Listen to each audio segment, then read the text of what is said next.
Hello everyone, welcome back to my CBS GH spoiler channel. I hope everyone is having a wonderful day. The camera slowly pans to that ringing phone. The absolute terror in his eyes as the realization sets in. Everything just changed. The chessboard has been flipped, and the impossible choices facing these characters are about to destroy them. We need to talk. But before we get to that phone call, let's back up for a second, because to understand just how hard the floor dropped out from under Michael Corinthos, you have to understand how high he thought he was flying. The smugness of Michael Corinthos. Let's talk about the sheer audacity of Michael Corinthos. Because honestly, am I the only one who is sick and tired of Michael acting like he's the smartest guy in every room he walks into? He's been sitting up there in the Quartermain mansion, looking all smug and victorious, thinking he had this entire custody battle wrapped up in a neat little bow. He played his card. He manipulated Willow into moving into the gatehouse so he could keep her under his thumb. Close enough to control, far enough to isolate. He got Trina and Kai to spill the beans about hearing Wiley's ringtone on the night Drew was shot, handing him the ultimate leverage over his ex-wife. He thought he was untouchable. He thought he was the perfect hybrid of Sonny's ruthlessness and Edward Quartermain's business savvy, a man who could out-scheme anyone in Port Charles and come out clean on the other side. And then the phone rang. Oh my God. The phone rings. When that caller ID flashed Australia, my heart literally stopped. Because we all know Maxie and Spinelli are down under right now, but there was no way, this was a friendly check-in. No, this was the ghost of Michael's terrible, horrible, no good, very bad decisions coming back to haunt him. It was Jacinda, the cold Jacinda Bracken, the woman he literally just handed a massive envelope of cash to, practically shoving her onto a plane to get her out of Port Charles because she'd gone rogue and poisoned Willow's iced latte. He paid her off. He gave her the ultimate severance package to disappear so he could play the role of the perfect, aggrieved single father fighting for his kids. But you cannot pay off biology, Michael. You cannot throw money at a problem when that problem is literally carrying your unborn child. When Jacinda's voice came through the speaker, all choked up and tearful, revealing that she is pregnant with his baby, I screamed. I woke up my dog. I woke up my neighbors. Because the look on Michael's face was sheer, unadulterated terror. He just froze. The golden boy of Port Charles, the guy who always thinks 5 steps ahead, was completely and utterly paralyzed. His entire meticulously crafted life plan was instantly shredded into a million pieces. So let's really break down why this is the absolute worst possible thing that could happen to Michael right now. Why this tortures his custody. Cause family court in Port Charles is already a total circus, right? But judges still care about the environment you're bringing your children into.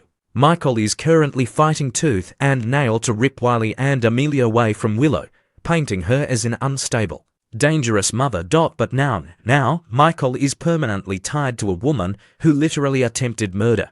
Jacinda didn't just make a mistake. She actively procured drugs from Ezra Boyle and spiked the drink of his children's mother. She put Wiley and Amelia at direct physical risk, and if the family court judge gets even a whiff of this, if they find out that Michael Corinthos is expecting a new baby with a poisoner, his custody case is dead. It is over. The judge will take one look at that mess and laugh him right out of the courtroom. The hypocrisy is staggering. Michael broke up with Jacinda because he realized she was a massive liability. But now she's a permanent fixture in his life, tethered to him for the next 18 years and beyond. Is this child a blessing? Or is it the ultimate curse on his grand ambition? Because right now, it looks like a massive glowing neon sign of doom hanging over his head. Michael's disastrous track record with women. Let's really look at Michael's track record with women. Because it is an absolute masterclass in bad decision-making. He always falls for these seemingly sweet, supportive women who turn out to be absolute nightmares. Noel Benson was the blueprint. She came in looking like a wounded bird and ended up slashing throats and stealing babies. Then there was the whole Sasha fake out, the Willow affair, Chase coming back into the picture, and now Jacinda. Jacinda was supposed to be his safe alibi. She was supposed to be the uncomplicated rebound after his marriage to Willow fell apart. But no, because Michael Corinthos cannot just date a normal person. He has to date the woman who goes behind his back to buy black market pills to poison his ex-wife.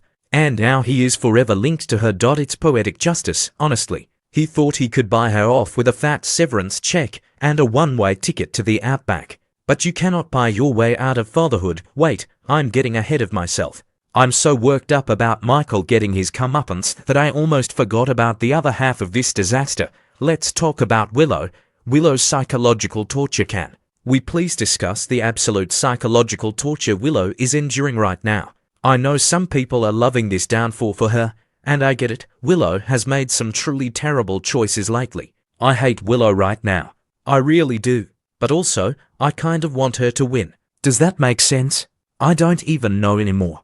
I'm just so emotional about this storyline, but personally, I feel sick for her. She is currently trapped in the Quartermain gatehouse, living like a prisoner under Michael's constant surveillance.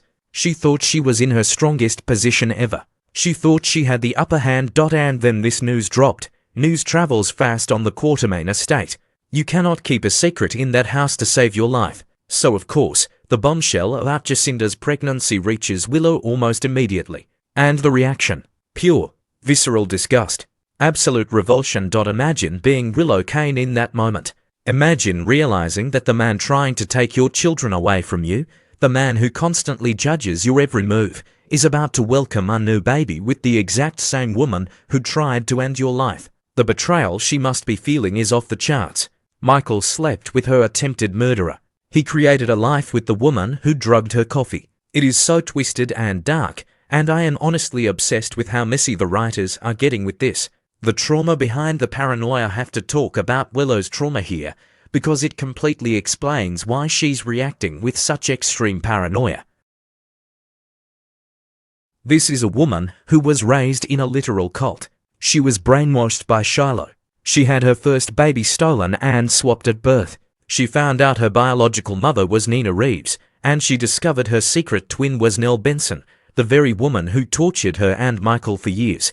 Willow's entire life has been a series of people ripping her agency away and replacing her reality with a nightmare. So, when she sits in that gatehouse and realizes Michael is having a baby with Jacinda, it triggers every single abandonment and replacement fear she has ever had.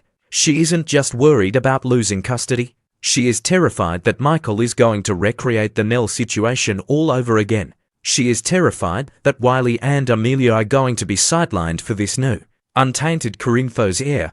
The psychological layers here are fascinating, and it makes me genuinely angry when people just write Willow off as a whiny ex-wife. She is fighting for her survival. So now Willow is spiraling into total paranoia, and honestly, can you blame her? She is terrified. She is sitting in that gatehouse wondering what Michael is going to do. Is he going to use his new Corinthos baby to replace Wiley and Amelia? Is he going to start a brand new, perfect little family and push her kids to the side? Or worse, is he going to bring Jacinda back to Port Charles? The Jacinda return theories. Think about it. Michael has a savior complex. He always has. If Jacinda plays the victim card, if she tells him she's all alone in Australia and needs his support, Michael might actually be foolish enough to bring her back. And if Jacinda comes back to town, Willow is going to lose her absolute mind. She already had to get a restraining order against the woman. Because of this, Willow is shifting into overdrive. She realizes she cannot just sit around and play defense anymore. She needs to escape Michael's grip, and she needs to do it yesterday. But to fight Michael with everything she has, she needs to clear her plate first. And that means dealing with her other massive, looming problem. Drew Kane, the Drew problem. Remember Drew? Yeah, the guy she drugged with paralytics for months. The guy who's now fully mobile, walking around, and plotting a scorched earth revenge campaign against her and the entire Quartermain family. Willow is still legally married to him. She is fighting a two-front war, and she knows she will lose if she doesn't consolidate her forces. So Willow decides she has to accelerate this divorce from Drew. She has to cut that tie, finalize the paperwork, and completely sever herself from the Kane mass so she can focus 100% of her energy on destroying Michael Corinthos before this new baby is born. She is backed into a corner. And a cornered Willow is a dangerous Willow. We saw what she did to Drew when she felt threatened. What is she going to do to Michael? And then there's Drew himself, the wild card in this entire explosive scenario. Because while Michael is dealing with his Australian baby mama drama, Drew is lurking in the shadows, fully recovered from the paralytics Willow pumped into his veins. Drew is furious. He is mobile. And he is out for Quatermain blood. Willow knows that if she doesn't finalize this divorce and legally detach herself from Drew, she is going to be caught in the crossfire of his revenge plot against Michael and the family. She is literally surrounded by enemies. Michael wants her kids. Drew wants her destroyed. And Jacinda is looming across the globe with a biological trump card. Willow's decision to speed up the divorce isn't just a legal maneuver. It's a desperate, frantic bid for freedom. She needs to clear the decks so she can go to war with Michael without Drew stabbing her in the back at the exact wrong moment. Deja vu the Nell parallelly mean. Remember when they tried this kind of storyline years ago with Nell Benson? When Nell was pregnant and manipulating everyone in the Corinthos orbit. Yeah, didn't work out too well for anyone involved then, either, but this feels different. This feels heavier. Because Michael isn't the innocent victim he was back then. He is a ruthless, calculating player who just got outplayed by biology, and Jacinda, oh Jacinda.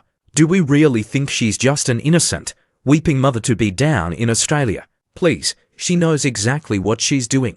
She knew Michael's severance package wasn't going to last forever. She knew Michael was her meal ticket. Calling him right in the middle of his custody war. That is calculated. That is strategic. She is dropping a bomb on his life because she wants to force his hand.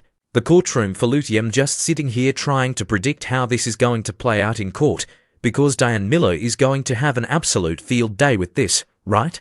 But even Diane cannot spin my client impregnated a poisoner into a positive narrative. Michael is going to have to make an impossible choice.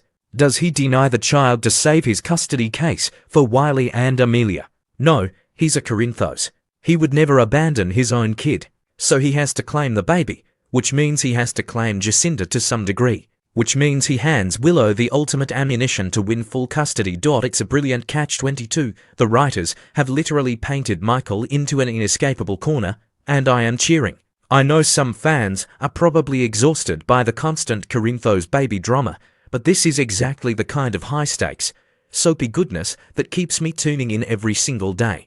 The sheer panic on his face was worth the price of admission alone. Tracy's reaction is going to be legendary, and what about Tracy Quatermain? Oh my god, Tracy is going to have an absolute field day with this too. She already looks at Michael like he's a massive disappointment half the time, but once she finds out he knocked up a literal criminal, the screaming matches in the Quatermain breakfast room are going to be legendary. Tracy is going to rip him to shreds. I can already hear her voice echoing through the halls, telling him he's just as reckless as his father, because let's be real, this is such a Sonny Corinthos move. Getting a woman pregnant right in the middle of a massive family crisis. The apple truly does not fall far from the mobster tree. The gatehouse powder keglets talk about the logistics of this gatehouse situation. Willow is sitting there, literally a stone's throw away from the main house, watching Michael parade around like the lord of the manor. She is isolated. She is cut off. Michael put her there specifically so he could monitor her, so he could control who she sees and what she does. But this news is the spark that is going to burn that gatehouse down. Willow is not going to just sit there and knit sweaters while Michael builds a new life with Jacinda. She is going to weaponize this.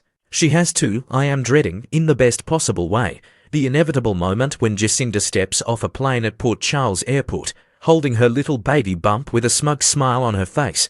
Because you know it's coming. You know they aren't going to keep her in Australia forever. She's going to march right up to the Quatermain front door and demand her place in the family. And when she does, Willow is going to absolutely snap. The battle lines are drawn, are heading for a fiery, explosive confrontation that is going to leave this entire family in ash. Honestly, I need the next episode right now. I cannot handle the suspense. The momentum has completely shifted. Yesterday, Michael was the king of the world. Today, he's a terrified man staring down the barrel of a ruined life. And Willow, she is transforming from a captive into a warrior. The battle lines are drawn. The stakes have never been higher. And I am just sitting here eating my popcorn, ready for the chaos. Will Michael's empire crumble? Or will Willow lose everything? Drop your wildest theories in the comments below, and don't forget to subscribe for more daily updates.